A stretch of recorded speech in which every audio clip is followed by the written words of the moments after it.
चैत्र नवरात्रि के दूसरे दिन मां ब्रह्मचारिणी की पौराणिक कथा। प्राचीन काल में हिमालय पर्वत के राजा हिमवान और उनकी पत्नी मैनावती के यहाँ एक दिव्य कन्या का जन्म हुआ। यह कन्या कोई साधारण बालिका नहीं थी, बल्कि स्वयं आदि शक्ति का अवतार थी। इस बालिका का नाम पार्वती रखा गया। पार्वती बचपन से ही अत्यंत शांत, गंभीर और आध्यात्मिक प्रवृत्ति की थी। खेल कूद की बजाय उन्हें ध्यान, पूजा और साधना में अधिक रुचि थी। जैसे जैसे वे बड़ी होती गई, उनका मन और अधिक ईश्वर भक्ति में लीन होता गया। एक दिन देव ऋषि नारद मुनि हिमवान के महल में आए। उन्होंने बालिका पार्वती को देखा और उनकी दिव्यता को तुरंत पहचान लिया। हिमवान और मैनावती ने उनसे अपनी पुत्री के भविष्य के बारे में पूछा। नारद मुनि ने कहा, यह बालिका साधारण नहीं, यह देवी शक्ति का अवतार है और इसका विवाह स्वयं भगवान शिव से होगा। यह सुनकर हिमवान अत्यंत प्रसन्न हुए, लेकिन मैनावती थोड़ी चिंतित हो गई।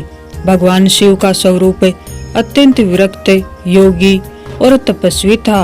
वे भस्म से लिप्त रहते, शमशान में निवास करते और संसार के भौतिक सुखों से दूर रहते थे। मैनावती को लगा कि उनकी कोमल पुत्री ऐसे कठोर जीवन को कैसे निभा पाएगी। जब पार्वती को यह ज्ञात हुआ कि उनका विवाह भगवान शिव से होना है, तो उन्होंने इसे अपना जीवन लक्ष्य बना लिया। वे बचपन से ही शिव की आराधना करने लगी। धीरे धीरे उनका प्रेम भक्ति में बदल गया और भक्ति तपस्या में। उन्होंने निश्चय किया कि वे कठोर तप करके भगवान शिव को प्रसन्न करेंगी और उन्हें पति के रूप में प्राप्त करेंगी। पार्वती ने राजमहल के सुख सुविधाओं को त्याग दिया और वन में जाकर तपस्या करने लगी। उन्होंने साधारण वस्त्र धारण किए और जमीन पर बैठकर ध्यान करना शुरू किया।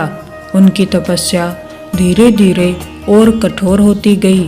पहले उन्होंने केवल फल खाए, फिर केवल पत्तों पर जीवन यापन किया और अंत में उन्होंने भोजन और जल का त्याग कर दिया। इस कठोर ब्रह्मचर्य और तपस्या के कारण उन्हें ब्रह्मचारिणी कहा जाने लगा। हजारों वर्षों तक पार्वती ने तप किया। गर्मी अग्नि के बीच, सर्दी में भी ध्यान करती और वर्षा में खुले आकाश के नीचे खड़ी रहती। उनकी तपस्या इतनी प्रचंड थी कि तीनों लोकों में उसका प्रभाव दिखाई देने लगा। देवता, ऋषि और गंधर्व सभी आश्चर्यचकित थे। उनकी तपस्या से प्रसन्न होकर ब्रह्मा, विष्णु और अन्य देवता उनके सामने प्रकट हुए और उनसे तपस्या छोड़ने को कहा, लेकिन पार्वती अडिग रही। भगवान शिव पार्वती की भक्ति और समर्पण को परखना चाहते थे, इसलिए उन्होंने एक ब्राह्मण का रूप धारण किया और पार्वती के सामने प्रकट हुए। उन्होंने पार्वती से कहा, तुम किसके लिए इतनी कठोर तपस्या कर रही हो? तो पार्वती ने उत्तर दिया, मैं भगवान शिव को पति रूप में प्राप्त करना चाहती हूँ। ब्राह्मण रूपी शिव ने शिव की निंदा करते हुए कहा, शिव तो एक अघोरी है, वे शमशान में रहते हैं, उनके पास कोई वैभव नहीं है।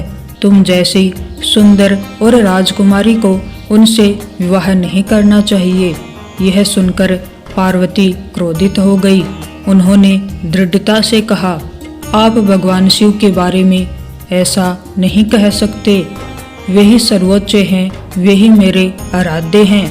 मैं जीवन भर उनकी प्रतीक्षा करूंगी, चाहे कुछ भी हो जाए। यह सुनकर भगवान शिव अत्यंत प्रसन्न हुए। तुरंत ही ब्राह्मण का रूप समाप्त हुआ और भगवान शिव अपने वास्तविक रूप में प्रकट हुए। उन्होंने पार्वती से कहा, हे देवी, तुम्हारी तपस्या, भक्ति और समर्पण से मैं अत्यंत प्रसन्न हूँ। तुमने मुझे अपने प्रेम और विश्वास से जीत लिया है। इसके बाद भगवान शिव ने पार्वती को अपनी पत्नी के रूप में स्वीकार कर लिया।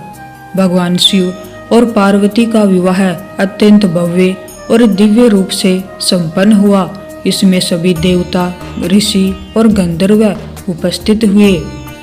माँ ब्रह्मचारिणी का स्वरूप अत्यंत शांत और तेजस्वी है। वे सफेद वस्त्र धारण करती हैं। उनके एक हाथ में जपमाला है, दूसरे हाथ में कमंडल। उनके चेहरे पर तप और त्याग की दिव्य आभा है। वे तप, संयम और साधना की देवी मानी जाती हैं। नवरात्रि के दूसरे दिन माँ ब्रह्मचारिणी की पूजा की जाती है।